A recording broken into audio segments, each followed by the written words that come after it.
Warren Gatland for me is a great choice as Lions coach. Great admiration for him and what he does and how he works. We first came across each other, I think, when he was in Ireland and I was with Scotland. I followed him at Wasps and just understand. I think we think in similar ways, but he's got a great understanding of players and their mentality.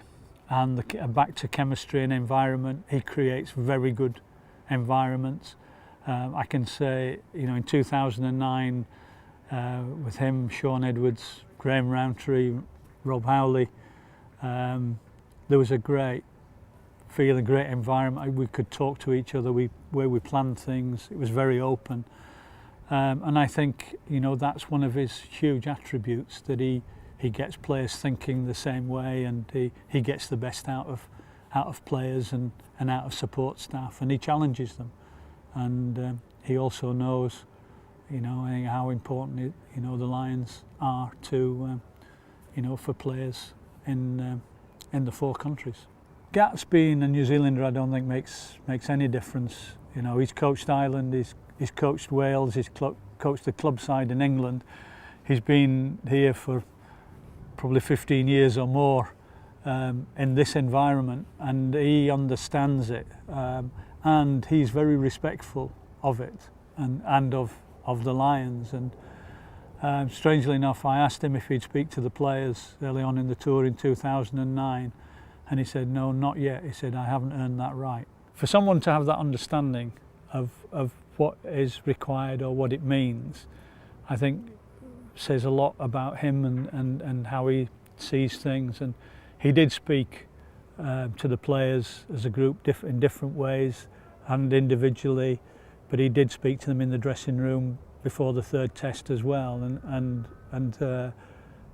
those were the times when you can just see he has that rapport and that understanding about what the Lions is about, and I'm sure he will just keep developing that as we get into Australia in 2013. I think from a coaching perspective, some of the key things that a head coach has to look at is the selection of his immediate staff.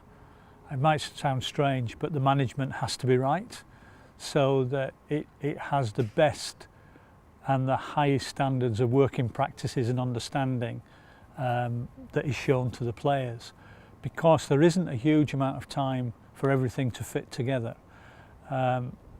2009 was a great example of everybody in the management on the rugby side of that tour knew each other well, so you could ask and get answers to the difficult questions really early, and then out of that you then look at the selection process for the players and what you want to do in that respect. And part of that is speaking to coaches, international coaches, other coaches about the player, a little bit about his background as well.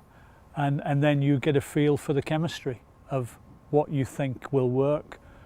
Do a lot of work on the opponents for the type of rugby we want to play, the type of player. But in the end, you want that chemistry to work. The biggest problem, and I always call it the week 5 problem. On week 5, you've just been on tour long enough that if there's anything that's irritating you, it'll probably come out, and that's management or players. It's often week 5 that you have to pick the test team, so there is a defined split that will come into the group. You can't do anything about that. That's test team and non-test players. And managing that is critical. And giving players the opportunity to show what they can do on tour, I think, is critical up to that point. Some would say you'll only be competitive if you've got your test team in your head by week 1 and you work through 4 weeks preparation. I would say the opposite, that yes, you know what players are bringing to the table, you know what they're like, you've watched them play for 12 months, but when they get on tour, the Lions environment will bring things out in certain players that you haven't seen before. And that's where the challenge for coaches is to have an open mind.